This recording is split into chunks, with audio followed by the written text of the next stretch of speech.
सिया राम बोला राम जय जय राम सिया राम जय जय राम। कलयुग परीक्षित महाराज को समझाता हुआ बोला,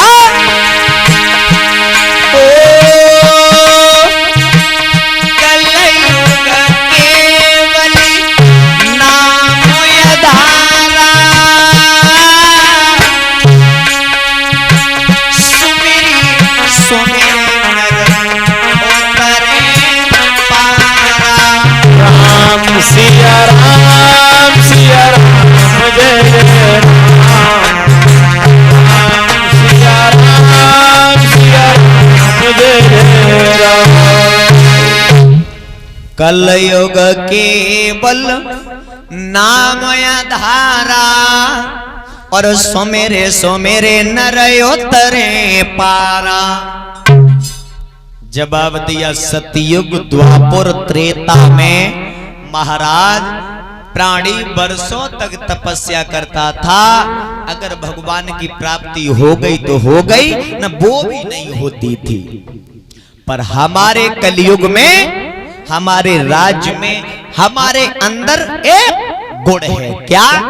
का प्राणी हमारे राज्य में कलयुग में जो आत्मा से परमात्मा को याद कर लेगा एक बार, तो उसे तुरंत आराम मिलेगा। ये है गुण।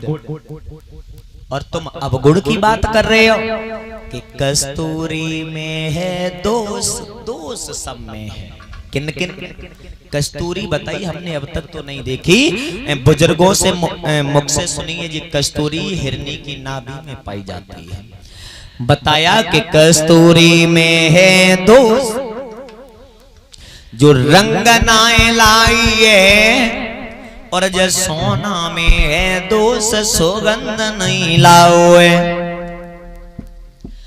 राम में है दोष जो नारी की नाक कटवाई, अब नारी में है दोष नर संग छल की।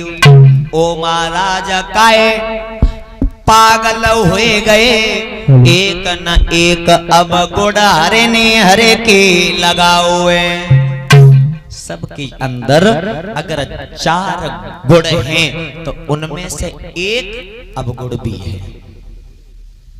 कोई ज्यादा खाता है, ये अवगुण है। कोई ज्यादा बोलता है तो ये अवगुण है। कोई ज्यादा हंसता है तो ये अवगुण है। कोई ज्यादा चलता है तो ये अवगुण है। कोई नशा करता है तो ये अवगुण है। कोई तंबाकू का नशा, कोई सिगरेट का नशा, कोई शराब का नशा, जो भी करता है ये अवगुण है। हर इंसान के अंदर अवगुण है। बात ये है मेरे अंदर तुमने सब अवगुण देखे, तो अब एक अवगुण तुम्हें ये दिखाई दिया कि नहीं दिया? जवाब दिया, मान रहा। तो ऐसे सतयुग रहा, त्रेता रहा, द्वापर रहा, तैसे तुम नहीं रहोगे। जवाब दिया मतलब हमारा ये है, हम जहां स्थान बताएंगे तुम तहीं रहना पड़ेगा। जवाब दिया मुझे मंजूर है। जवाब दिया जहां सास बहू का झगड़ा होता हो तुम वहां रहोगे। जवाब दिया मंजूर। जहां शराब पी जाए तुम वहां रहोगे, मुझे मंजूर। जहां पैसाएं नाच दिखा रही हो तुम वहां रहोगे। जवाब दिया मुझे मंजूर।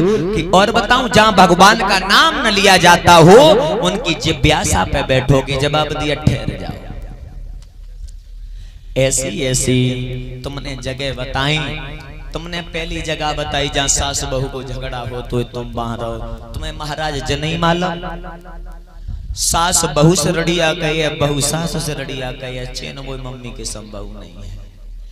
तुमने जवाब दो। दूसरा स्थान बताया जहाँ शराब पी जाए तुम वहां रहो। जहाँ शराब पीने से पहले तो बहुत प्रेम से बैठेंगे, पीने के बाद में आपस में ही झगड़ा करेंगे। चैन मोए बहू नहीं।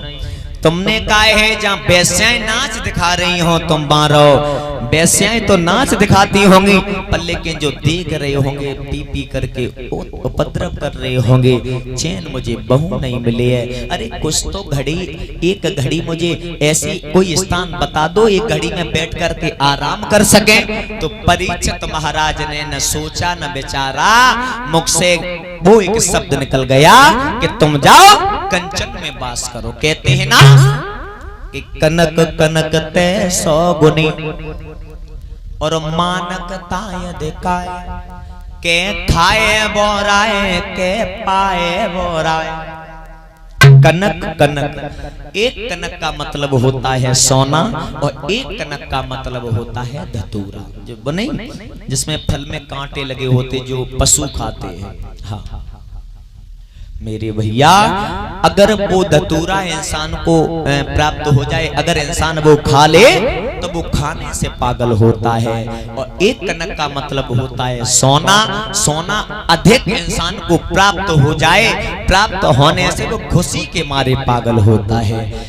जैसे ही कंचन में जवाब दिया, तुम कंचन में वास करो, सोने का मुकुट था परीक्षित के सिर पर। कलयुग ने को देरी ना करी, का करो बहू का भैया ऐलानी। अरे कलयुग छोटो रूप बना,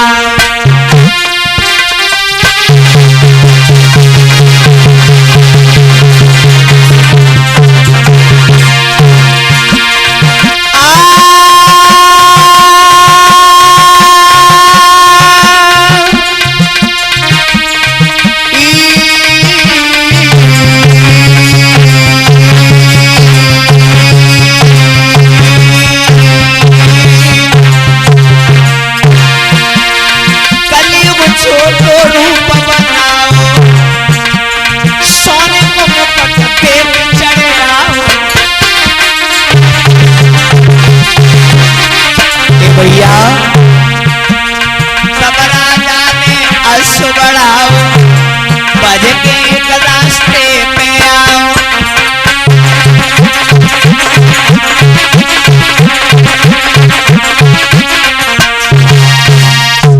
मेरे भैया कलयुग सवार हो गया और विपरीत कार्य करवाने लगा, यानी कि उल्टे कार्य करवाने लगा।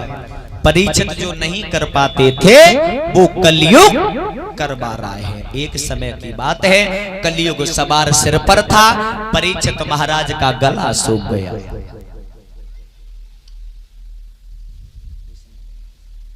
जैसे ही गला सूखा तो परीक्षित महाराज को प्यास लगी। प्यास की आस करने से एक आश्रम देखा।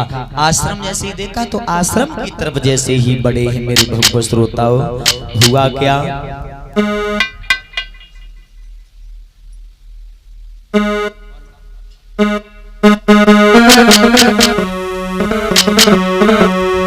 कि राजे लगी प्यास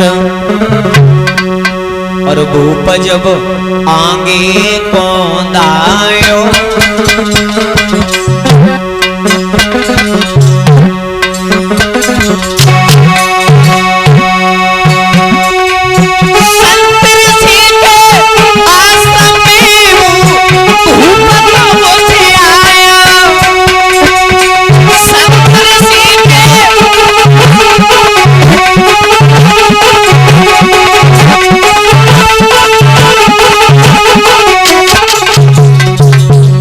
भैया जैसे ही परीक्षित महाराज का गला सूखा तो एक आश्रम दिखाई दिया।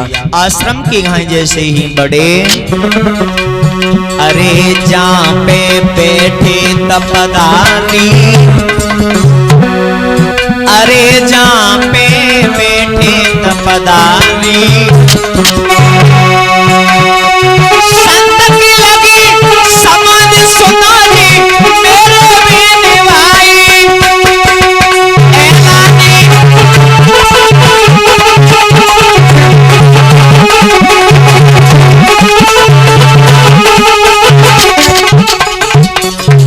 मेरे भैया।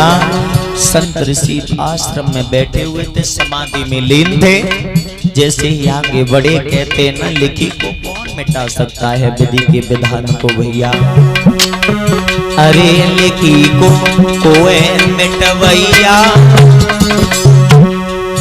अरे लिखी को कोए मिटवैया, मेरी एलानी के बिना हमारी जबान डोलन नैया, मेरी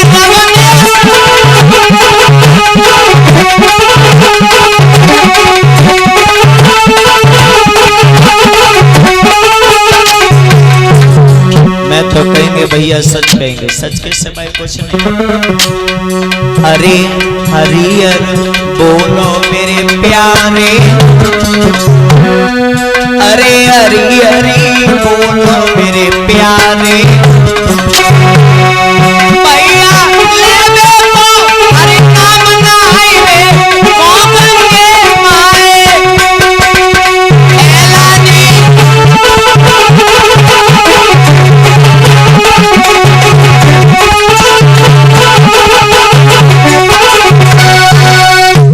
मेरे भैया आज जैसे ही परीक्षित महाराज आश्रम में पहुंचे, संत जो थे वो समाधि में लीन थे।